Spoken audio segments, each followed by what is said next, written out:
Hello friends, welcome back to my channel Simnas food world. അപ്പോൾ ഇന്ന് ഞാൻ വന്നിട്ടുള്ളത് നല്ലൊരു പുഡിങ്ങിൻ്റെ റെസിപ്പി ആയിട്ടാണ് കേട്ടോ. അപ്പോൾ ഈ ഒരു പുഡിങ്ങിൻ്റെ പ്രത്യേകത എന്താണെന്ന് വെച്ചാൽ ഇത് നമ്മൾ ചെയ്തെടുക്കുന്നത് ജലാറ്റിനും അതേപോലെ ചൈന ഗ്രാസും ഒന്നും ഇല്ലാതെ സിമ്പിളായിട്ടാണ് നമ്മളിത് ചെയ്തെടുക്കാനായിട്ട് പോകുന്നത്. മാത്രമല്ല ആവിയിൽ വേവിച്ചെടുത്തിട്ടാണ് കേട്ടോ നമ്മൾ ഈ പുഡിങ് റെഡിയാക്കി എടുക്കാനായിട്ട് പോകുന്നത്. അപ്പോൾ എല്ലാവരും ഒന്ന് കണ്ടു നോക്കി ഇഷ്ടപ്പെട്ടാൽ തീർച്ചയായിട്ടും ട്രൈ ചെയ്ത് നോക്കിയിട്ട് നിങ്ങളുടെ അഭിപ്രായങ്ങൾ കമൻറ്റ് ബോക്സിലൊക്കെ ഒന്ന് അറിയിക്കുക കേട്ടോ. അതുപോലെ ചാനലിൻ്റെ വീഡിയോസൊക്കെ ആദ്യമായിട്ട് ആരെങ്കിലും കാണുകയാണെങ്കിൽ സബ്സ്ക്രൈബ് ചെയ്യുക. പിന്നെ വീഡിയോ ഇഷ്ടപ്പെട്ടാൽ ലൈക്ക് ചെയ്യാതെ പോകരുത് കേട്ടോ. അപ്പോൾ നമുക്ക് പെട്ടെന്ന് തന്നെ ജലാറ്റിനും ചൈന ഗ്രാസും ഒന്നും ഇല്ലാതെ ഈ പുഡിങ് റെസിപ്പി എങ്ങനെ ചെയ്യുന്നത് നോക്കാം. അപ്പോൾ ഈ ഒരു പുഡിങ് റെഡിയാക്കാനായിട്ട് നമുക്ക് മെയിനായിട്ട് വേണ്ടത് പഞ്ചസാരയാണ്. അപ്പോൾ പഞ്ചസാര എന്ന് പറയുമ്പോൾ നമുക്ക് ഈ പുഡിങ്ങിന് ആവശ്യമായിട്ടുള്ള കാരമലൈസ്, അതായത് പഞ്ചസാര ഒന്ന് ഉരുക്കിയെടുക്കാനായിട്ട് ഇതേ ഒരു ബൗളിൽ 1/4 കപ്പോളം പഞ്ചസാര ഞാൻ എടുത്തു വെച്ചിട്ടുണ്ട്. പിന്നെ നമുക്ക് പാല് ചേർക്കുന്ന സമയത്ത് ഈ ഒരു പുഡിങ്ങിന് ആവശ്യമായിട്ടുള്ള മധുരത്തിന് വേണ്ടിയിട്ട് മറ്റൊരു കപ്പിൽ 1/4 കപ്പ് കൂടി പഞ്ചസാര ചേർത്തെടുത്തിട്ടുണ്ട് കേട്ടോ. അപ്പോൾ മൊത്തത്തിൽ നമുക്ക് 1/2 കപ്പ് പഞ്ചസാര ചേർത്ത് കൊടുക്കണം. അപ്പോൾ 1/4 കപ്പ് കാരമലൈസ് ചെയ്തതിനും അതുപോലെ മധുരത്തിന് ആവശ്യമായിട്ടുള്ളത്, അത് പുഡിങ്ങിന് ആവശ്യമായിട്ടുള്ള മധുരത്തിന് വേണ്ടിയിട്ട് 1/4 കപ്പും കൂടി. അപ്പോൾ അതങ്ങോട്ട് ഇരിക്കട്ടെ. പിന്നെ നമുക്ക് വേണ്ടത് 2 ടേബിൾ സ്പൂണോളം റവയാണ്. അതിപ്പോൾ നിങ്ങൾ വറുത്ത റവയാണ് അല്ലാന്നുണ്ടെങ്കിൽ വറുക്കാത്ത റവയാണ്, ഏത് റവ ഉപയോഗിച്ചാലും കുഴപ്പമില്ല കേട്ടോ. അപ്പോൾ 2 ടേബിൾ സ്പൂണോളം റവ. പിന്നെ നമുക്ക് വേണ്ടത് ഒരു കോഴിമുട്ട എന്ന് പറയുമ്പം റൂം ടെമ്പറേച്ചറിലുള്ള കോഴിമുട്ടയാണ് കേട്ടോ. പിന്നെ ഈ പുഡിങ്ങിന് മെയിനായിട്ട് വേണ്ടത് പാലാണ് കേട്ടോ. അപ്പോൾ പാല് ഞാനിവിടെ ചേർക്കുന്നത് 250 ml കപ്പിൽ 1.5 കപ്പോളം പാല്. അപ്പോൾ ഇതേ 1 കപ്പ് ഞാൻ ഒഴിച്ചു കൊടുക്കുന്നുണ്ട്. അതേപോലെ ഇതേ 1.5 കപ്പോളം പാല് ഇതേ. അപ്പോൾ 250 ml കപ്പിൽ 1.5 കപ്പോളം പാല്. അപ്പോൾ ഇതൊക്കെയാണ് നമ്മുടെ ഈ ഒരു പുഡിങ്ങിന് ആവശ്യമായിട്ടുള്ള മെയിൻ ആയിട്ടുള്ള ഇൻഗ്രീഡിയൻസ്. അപ്പോൾ നമുക്കിത് പെട്ടെന്ന് തന്നെ എങ്ങനെ റെഡിയാക്കുന്നതും കൂടി നോക്കാം. അപ്പോൾ ആദ്യം തന്നെ ഇതേ സ്റ്റൗവിൽ ഞാനൊരു പാൻ വെച്ച് കൊടുത്തിട്ടുണ്ട്. ആ പാൻ അത്യാവശ്യം ഒന്ന് ചൂടാകുന്ന സമയത്ത് ഇതേ നമ്മൾ എടുത്തു വെച്ച 2 ടേബിൾ സ്പൂണോളം റവ നമുക്ക് ജസ്റ്റ് ഒന്ന് വറുത്തെടുക്കാം കേട്ടോ. അപ്പോൾ വറുത്തെടുക്കുമ്പോൾ ശ്രദ്ധിക്കുക, ഒരുപാടങ്ങ് വറുത്ത് നന്നായിട്ട് റോസ്റ്റ് ആവേണ്ട ആവശ്യമൊന്നുമില്ല. നമ്മുടെ ആ ഒരു റവയുടെ ഒരു പച്ച സ്മെല്ല് ഒന്ന് മാറുന്ന വരെ, അല്ലാന്നുണ്ടെങ്കിൽ ആ ഒരു പച്ച ചവ ഒന്ന് മാറുന്ന വരെ ജസ്റ്റ് ഒന്ന് ഒരു മീഡിയം ഫ്ലെയിമിലിട്ട് ഒന്ന് വറുത്തെടുത്തോളും. നമ്മുടെ പുഡിങ്ങിൻ്റെ ആ ഒരു പുഡിങ്ങിൽ നമ്മളിത് ചേർക്കുമ്പോഴും ആ ഒരു പച്ച സ്മെല്ല് ഇല്ലാതിരിക്കാൻ വേണ്ടിയിട്ട് ജസ്റ്റ് ഒന്ന് റോസ്റ്റ് ചെയ്ത് എടുക്കുക കേട്ടോ. അതിപ്പോൾ നിങ്ങൾ വറുത്ത റവയാണ് അല്ലാന്നുണ്ടെങ്കിൽ വറുക്കാത്ത റവയാണ് ഉപയോഗിക്കുന്നതെങ്കിൽ എന്തായാലും നമ്മുടെ ഒരു സമാധാനത്തിന് വേണ്ടിയിട്ട് ജസ്റ്റ് ഒരു 1-2 മിനിറ്റ് റവയൊന്ന് മീഡിയം ഫ്ലെയിമിലിട്ട് വറുത്തെടുക്കാം.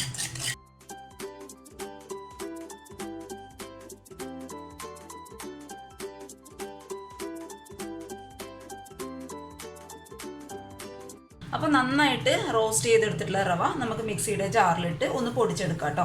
അത് എന്തിനാണ് നമ്മൾ പൊടിച്ചെടുക്കുന്നത് വെച്ചാൽ നമ്മൾ ഡയറക്റ്റായിട്ട് ഈ പാലിലോട്ട് ചേർക്കുകയാണെങ്കിൽ പുഡിങ്ങിൽ ആ ഒരു റവയുടെ ആ ഒരു കടിക്കുന്നത് പോലെ ഉണ്ടാവും. അതങ്ങോട്ട് ഒഴിവാക്കാൻ വേണ്ടിയിട്ടാണ് നമുക്ക് മിക്സിയുടെ ജാറിലിട്ട് എത്രത്തോളം പൊടിച്ചെടുക്കാനായിട്ട് പറ്റുമോ അത്രത്തോളം നന്നായിട്ട് നല്ല ഫൈൻ പൗഡറായിട്ടൊന്ന് പൊടിച്ചെടുക്കാം. ഞാൻ ഈ ഒരു പാത്രത്തിലാണ് പുഡിങ് സെറ്റ് ചെയ്യാനായിട്ട് പോകുന്നത്. അപ്പോൾ നമ്മൾ കാരമലൈസൊക്കെ ചെയ്യുന്നത്, അതായത് പഞ്ചസാരയൊക്കെ ഒന്ന് ഉരുക്കി എടുക്കുന്നതിന് മുന്നേ, അതായത് നമ്മൾ പുഡിങ് റെഡിയാക്കി എടുക്കുന്നതിന് മുന്നേ നമ്മൾ ഏത് പാത്രത്തിലാണോ പുഡിങ് സെറ്റ് ചെയ്യാനായിട്ട് പോകുന്നത് ആ ഒരു പാത്രത്തിൽ കുറച്ച് ഓയിൽ, അല്ലാന്നുണ്ടെങ്കിൽ ബട്ടർ, അല്ലാന്നുണ്ടെങ്കിൽ നെയ്യ് ഒന്ന് തടവി കൊടുക്കുക കേട്ടോ. അതെന്തിനാണ് ചെയ്യുന്നതെന്ന് അറിയാലോ, നമ്മുടെ പുഡിങ് ആയി കഴിഞ്ഞാൽ പെട്ടെന്ന് അങ്ങോട്ട് വിട്ട് വരാൻ വേണ്ടിയിട്ടാണ് ഈ ഒരു പരിപാടി നമ്മൾ ആദ്യം അങ്ങോട്ട് ചെയ്ത് വെച്ചേക്കുക കേട്ടോ. അപ്പോൾ ഞാൻ കുറച്ച് ഓയിലാണ് തടവി കൊടുത്തിട്ടുള്ളത്. നിങ്ങളുടെ ഇഷ്ടത്തിനനുസരിച്ച്, നിങ്ങളുടെ ഇഷ്ടത്തിനനുസരിച്ച് ചെയ്യുക കേട്ടോ. വെളിച്ചെണ്ണയൊന്നും ഒരിക്കലും തടവി കൊടുക്കാനായിട്ട് പാടില്ല. ഒന്നുകിൽ നെയ്യ്, അല്ലാന്നുണ്ടെങ്കിൽ ബട്ടർ, അല്ലാന്നുണ്ടെങ്കിൽ സാധാരണ ഏതെങ്കിലും വെജിറ്റബിൾ ഓയിൽ. ഇനി നമുക്ക് ഈ ഒരു പുഡിങ്ങിന് ആവശ്യമായിട്ടുള്ള പഞ്ചസാര ഒന്ന് ഉരുക്കിയെടുക്കണം. അതിനായിട്ട് ഇത് ഞാനൊരു പാൻ വെച്ചിട്ടുണ്ട്. ആ പാൻ അത്യാവശ്യം നന്നായിട്ടൊന്ന് ചൂടാവുന്ന സമയത്ത് നമ്മൾ നേരത്തെ എടുത്ത് വെച്ച 1/4 കപ്പോളം പഞ്ചസാര ഈ ഒരു പാനിലോട്ട് മുഴുവനായിട്ട് നമുക്ക് അങ്ങോട്ട് ഇട്ട് കൊടുക്കാം. പിന്നെ പഞ്ചസാര ഉരുക്കിയെടുക്കുമ്പോൾ ശ്രദ്ധിക്കുക, അതിൽ ഉരുക്കുന്ന സമയത്ത് വെള്ളമൊന്നും ഒഴിക്കേണ്ട ആവശ്യമില്ല.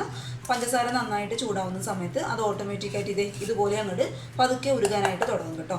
പിന്നെ ഉരുക്കിയെടുക്കുമ്പോൾ ഒരിക്കലും മീഡിയം ടു ഹൈ ഫ്ലെയിമിൽ വെച്ചിട്ട് ഉരുക്കിയെടുക്കാനായിട്ട് പാടില്ല.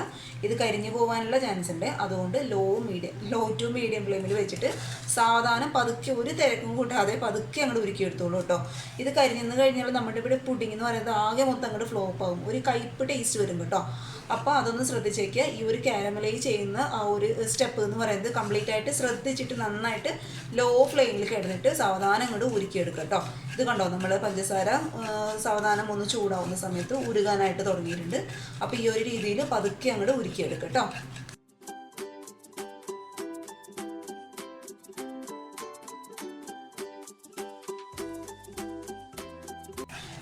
അപ്പോഴത്തെ നമ്മുടെ പഞ്ചസാരയൊക്കെ നന്നായിട്ട് ഉരുകി ഈ ഒരു കളറായിട്ടുണ്ട്.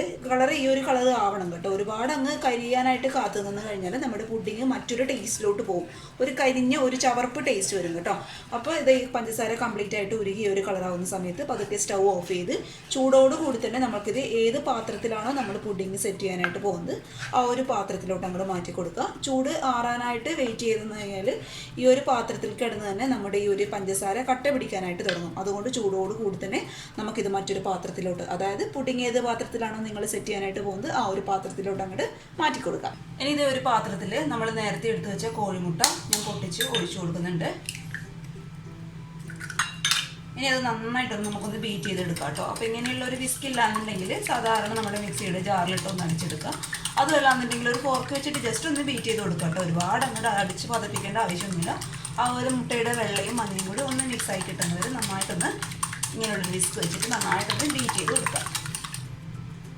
നമ്മുടെ പാലിൻ്റെ മിക്സ് നന്നായിട്ടൊന്ന് ചൂടാറിയിട്ടുണ്ട്. ചൂടോടുകൂടി ഒരിക്കലും മുട്ടയുടെ മിക്സ് പാലിലോട്ട് ചേർത്ത് കൊടുക്കാനായിട്ട് പാടില്ല. മുട്ട വെന്ത് പോകാനുള്ള ചാൻസ് ഉണ്ട് കേട്ടോ. അപ്പോൾ ചൂട് കംപ്ലീറ്റ് ആയിട്ടൊന്ന് മാറിയതിന് ശേഷം മുഴുവനായിട്ട് ഒഴിച്ചു കൊടുക്കാതെ കുറച്ചായിട്ട് ഒഴിച്ചതിന് ശേഷം നന്നായിട്ട് അങ്ങോട്ട് മിക്സ് ചെയ്ത് കൊടുക്കുക കേട്ടോ. അപ്പോൾ ഇത് ചേർക്കുമ്പോൾ പലരുടെയും മനസ്സിലുണ്ടാവും മുട്ടയുടെ സ്മെല്ല് ഉണ്ടാവില്ല എന്ന്. മുട്ടയുടെ സ്മെല്ല് ഒരിക്കലും ഈ ഒരു പുഡിങ്ങിൽ മുന്നിട്ട് നിൽക്കില്ല കേട്ടോ. നിങ്ങളൊന്ന് ട്രൈ ചെയ്ത് നോക്കൂ. അപ്പോഴേ ആ ഒരു കറക്റ്റ് ടേസ്റ്റ് നിങ്ങൾക്ക് മനസ്സിലാവത്തുള്ളൂ. അപ്പോൾ ഇത് ഞാനിത് കംപ്ലീറ്റ് ആയിട്ട് ഒന്ന് ഒഴിച്ചു കൊടുക്കുകയാണ്. പിന്നെ നിങ്ങൾക്ക് വേണമെന്നുണ്ടെങ്കിൽ ഈ ഒരു സമയത്ത് നമ്മുടെ വാനില എസൻസ് കയ്യിലുണ്ടെങ്കിൽ അത് ചേർത്ത് കൊടുക്കാം. അതല്ലാന്നുണ്ടെങ്കിൽ ഏലക്ക പൊടിച്ചത് ഒരു 1/4 ടീസ്പൂണോളം ചേർത്ത് കൊടുത്തോളൂ. നിങ്ങൾക്ക് ആ ഒരു മുട്ടയുടെ സ്മെല്ല് മുന്നിട്ട് നിൽക്കുമോ എന്നുള്ളൊരു പേടി ഉണ്ടെങ്കിലുണ്ട് കേട്ടോ. പക്ഷെ ഞാനിതൊന്നും ചേർക്കുന്നില്ല, അല്ലാതെ തന്നെ നല്ല ടേസ്റ്റാണ് കേട്ടോ കഴിക്കാനായിട്ട്.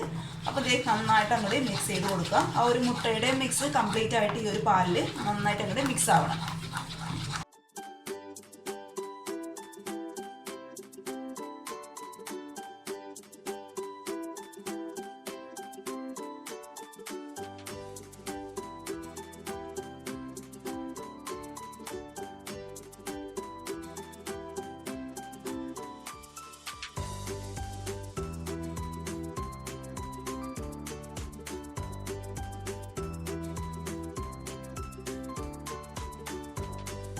സ്റ്റീമറിൽ ഞാൻ കുറച്ച് വെള്ളം വെച്ച് കൊടുത്തിട്ടുണ്ട്. ആ വെള്ളം അത്യാവശ്യം ഒന്ന് തിളയ്ക്കുന്ന സമയത്ത് ഇതിങ്ങനെയുള്ളൊരു അടപ്പ് വെച്ച് കൊടുക്കുക കേട്ടോ. ആവി കയറുന്ന. ഇനി ഇതിങ്ങനെയുള്ളൊരു അടപ്പില്ലാന്നുണ്ടെങ്കിൽ സാധാരണ എന്തെങ്കിലും ഒരു സ്റ്റീലിൻ്റെ പാത്രം വെച്ച് കൊടുത്താൽ മതി.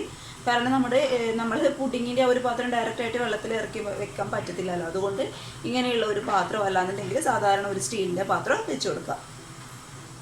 ഇനി നമ്മുടെ പുഡിങ്ങിൻ്റെ പാത്രം ഇതിലോട്ട് ഇറക്കി വെച്ചതിന് ശേഷം ഇത് നന്നായിട്ടൊന്ന് അടച്ചു കൊടുക്കുക കേട്ടോ. കാരണം എന്തെങ്കിലും വെള്ളമൊക്കെ ഇതിലോട്ട് വീഴാനുള്ള ചാൻസ് ഉണ്ട്. അത് ഒഴിവാക്കാൻ വേണ്ടിയിട്ട് നന്നായിട്ടൊന്ന് കവർ ചെയ്ത് കൊടുക്കുക.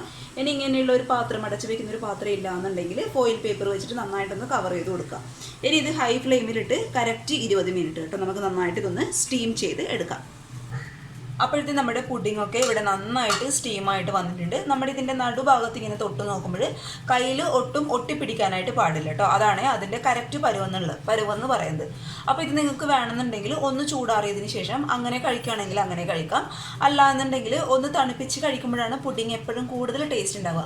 അപ്പോൾ ഞാൻ എന്തായാലും തണുപ്പിക്കാനായിട്ട് പോവാണ്. അപ്പോൾ ഫ്രിഡ്ജിൻ്റെ നോർമൽ റാക്കിൽ 1 മണിക്കൂർ നമുക്കിതൊന്ന് തണുപ്പിച്ച് മാറ്റിയെടുക്കാം കേട്ടോ. അപ്പോൾ ഇത് നന്നായിട്ട് ചൂടാറിയതിന് ശേഷം 1 മണിക്കൂർ ഫ്രിഡ്ജിൻ്റെ നോർമൽ റാക്കിൽ. അപ്പോഴത്തേക്കും നമ്മുടെ പുഡിങ്ങൊക്കെ നന്നായിട്ട് തണുത്ത് വന്നിട്ടുണ്ട്. ഇനി നമുക്ക് ഈ ഒരു പാത്രത്തിൽ നിന്ന് ഈ പുഡിങ് പതുക്കെ അങ്ങോട്ട് എടുത്ത് മാറ്റി കൊടുക്കാം കേട്ടോ. അപ്പോൾ ഈ സൈഡൊക്കെ ഒരു കത്തി വെച്ചിട്ട് പൊട്ടിപ്പോവാതെ ഒന്ന് വിടിയിച്ച് കൊടുക്കുകയാണെങ്കിൽ നമുക്കിത് പെട്ടെന്ന് പാത്രത്തിൽ നിന്ന് നമ്മൾ മാറ്റാനായിട്ട് പറ്റും.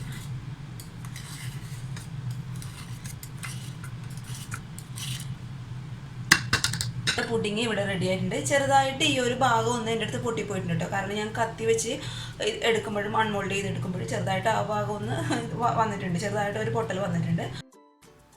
അപ്പോഴത്തേക്കും നമ്മുടെ പുഡിങ് ഞാൻ ആ പാത്രത്തിൽ നിന്ന് മറ്റൊരു പാത്രത്തിലോട്ട് മാറ്റി കൊടുത്തിട്ടുണ്ട്. നമ്മൾ ഈ പാത്രത്തിൽ നിന്ന് അങ്ങോട്ടും ഇങ്ങോട്ടും ആക്കുമ്പോൾ അതങ്ങനെ സ്ലൈഡായിട്ട് പോകണം കേട്ടോ.